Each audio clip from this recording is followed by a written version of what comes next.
생윤에 나오는 개짜증나는 사상가 2명을 골라라. 그러면은 강력한 탑2 중에 칸트와 롤스가 꼭 들어갈 것 같습니다. 내용은 어려운데 그래서 혼자 하기 너무 힘든데 근데 꼭 나와. 그리고 이 양반을 극복하지 못하면 1등급이 날아가 버리죠. 그래서 제가 님들에게 10분 이내에 2개 킬러 주제 칸트의 영구평화론과 롤스의 해외 원조 요 2개의 연결 포인트를 한 번에 정리를 해드리도록 하겠습니다. 지금까지 칸트의 영구평화론과 롤스의 해외 원조가 하나의 문제로 엮여서 나오지는 않았지만 분명히 롤스가 이렇게 얘기했습니다. 아니 이렇게 적었죠. 예. 보시다시피 나는 칸트의 영구평화론에 영향 많이 받았다. 그 양반 인정한다. 이렇게 얘기를 했거든요. 즉 롤스의 기본적인 생각, 발상은 칸트의 영구평화론과 이어진다는 거죠. 결국 이 둘을 따로따로 공부했더라도 언젠가는 한번 종합적 정리해야지만 여러분의 지식이 더 세련되게 정리되고 심화 발전될 수 있을 거라는 겁니다. 자, 지금부터 집중해주세요. 자, 가장 대표적인 공통점인데 칸트와 롤스 모두 다 우리 인간 사회가, 인류 사회가 뭔가 잘 돌아가려면 어떤 지켜야 할 틀, 규칙 같은 게 있다고 봤습니다. 롤스가 쓴 책 제목이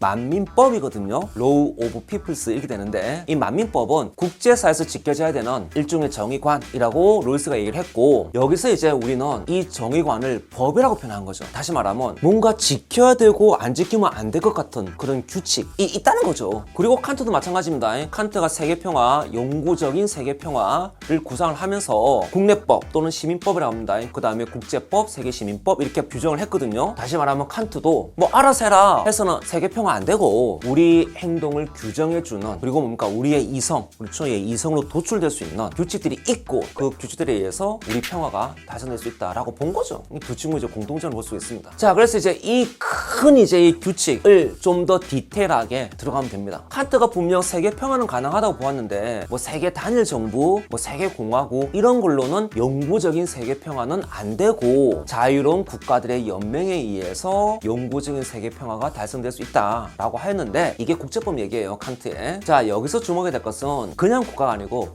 자유로운 국가라는 겁니다. 왜 우리가 평화롭게 학교 생활 하려면은 조용하게 학교 생활 하려면은 아무 친구나 사귀어서는 안 되지 않겠습니까? 그렇죠? 예, 왠지 이 친구나 사귀어가지고는 내 학교 생활 좀 꼴 같대 이런 경우 있지 않겠습니까? 똑같다니까요. 자, 여기서 제가 돌바퀴 하나 낼게요. 여러분, 우리나라의 헌법 1조가 뭔지 아십니까? 이거 알아두면은 여기저기 써먹는 게 정말 편합니다. 자, 우리나라 헌법 1조가 뭐냐면은 대한민국은 민주공화국이다. 대한민국의 주권은 국민에게 있고 모든 권력은 국민으로부터 나온다 라는 겁니다. 자, 여기서 우리는 공화국이라는 단어에 좀 주목을 해봅시다. 우리가 보통 민주주의 이런 거 많이 쓰는데 공화국인 단어는 잘 안 써요. 공화국은 이 나라가 법에 의해서 통치가 되면서 그 과정에서 국가의 구성원, 시민들, 국민들의 의사를 따르는 나라 형태를 얘기를 합니다. 그리고 이게 칸트 얘기기도 해요. 칸트가 법과 시민들에 의해서 운영되는 국가, 자유의 권리가 지켜지는 국가, 권력이 분립되어 있는 국가를 공화국으로 생각을 했어요. 그리고 이런 국가만이 평화를 실현시킬 수 있다고 본 거죠. 그래서 세계 평화는 모든 국가가 공화국이 되어야 한다. 그래야만 가능하다라고 봤습니다. 다시 말하면 공화국 이외의 나라들은 다 공화국이 되어야 한다. 이 생각을 롤스도 받아들였어요. 대신에 칸트의 공화국이라는 용어를 질서정연한으로 바꾼 거죠. 정리하면 칸트는 모든 국가는 공화국이 되어야 해 라고 한다면 롤스는 만민은 질서정연해야 해 이렇게 정리되는 거예요. 그래서 칸트나 롤스 모두 다 뭔가 이 세상이 좋아지기 위해서는 국가의 틀이 고정되어 있어야 한다는 거지. 여기에다가 이제 롤스입니다. 질서정연한이라고 하는 게 두 가지 종류가 있다.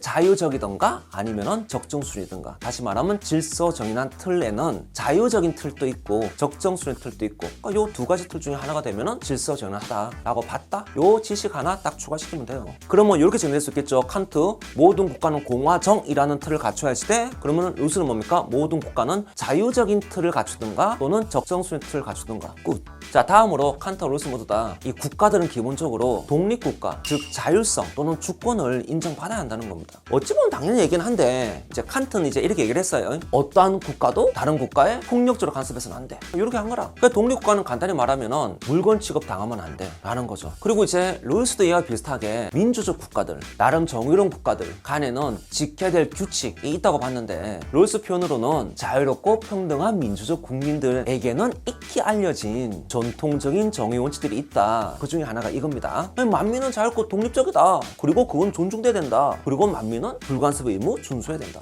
자, 이런 원칙들이 현실에서 어떻게 적용될 수 있느냐라고 본다면, 예를 들어가지고 여러분들 내정 불간섭의 원칙 이런 얘기 들어보셨습니까? 내정 국내 정치에 다른 나라가 개입하는 건 일단 이건 이제 비추해제 이런 의미가 되는데, 이게 국제관계의 기본 원칙이에요. 자, 우리가 보통 국가라고 한다면 기본적으로 독립국가예요. 그리고 걔네들은 각각 주권을 가지고 있습니다. 그렇기 때문에 자기의 국가의 일들은 자기가 스스로 주인이 되어서 처리할 수가 있다는 거죠.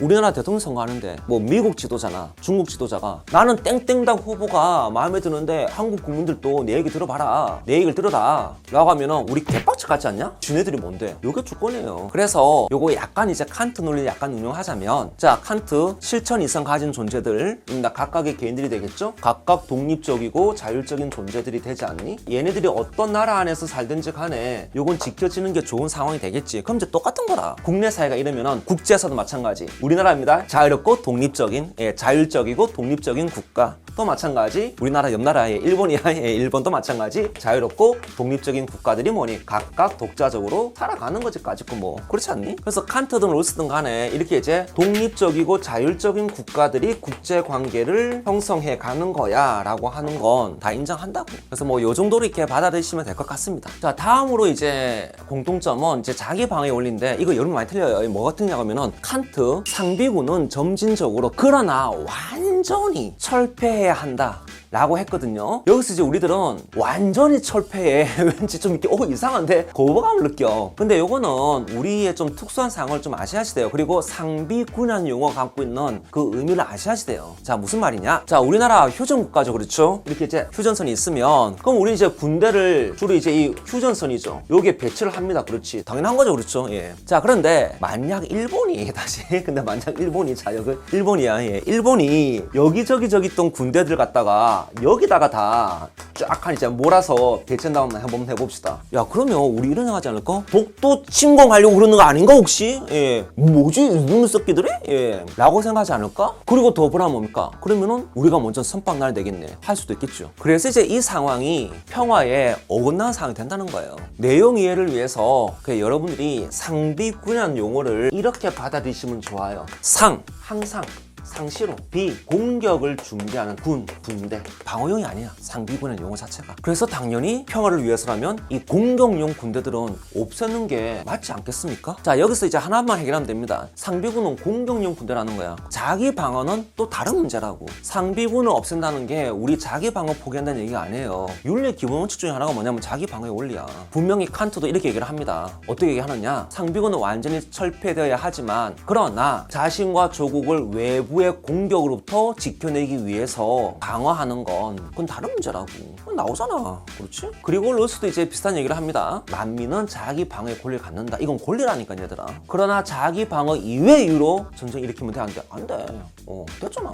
자, 마무리 겸 이제 5번째 공통점입니다. 뭐 앞에서 한 얘기가 연결되는데, 칸트는 결국 이제 이 정치제도입니다. 이 정치제도가 국제관계에 영향을 준다고 봤어요. 공화국이라는 정치제도를 갖춰야 한다는 거지. 그리고 롤스도 마찬가지입니다. 편하게 생각해보자면 개인 간의 관계에서 이 개인들이 어떤 특징을 가지에 따라 가지고 개인 간의 관계가 달라질 것 같습니다. 쉽게 말하자면 이기적인 애들끼리 모이면 싸움이 날 가능성이 높겠지. 자기 통제력이 약한 애들끼리 모이면 또 문제가 될 가능성이 높겠죠. 국가도 마찬가지인 거야. 국가도 어떤 국가에 따라 가지고 국가 간의 관계가 달라질 수 있다는 겁니다. 자, 이번 시간에 개짜증나는 학생과 2명을 말씀드렸는데, 뭐 따로 공부하는 것보다는 이제 공통된 분모를 중심으로 이렇게 엮어낼 수 있다면 문제는 따로따로 나오더라도 서로가 서로에게 도움을 주면서 여러분의 실력이 상승, 시너지가 될 수가 있을 겁니다. 저는 다음 시간에 또 다른 좋은 영상을 가지고 여러분을 만나 뵙도록 하겠습니다. 자, 1070 대박 납시다.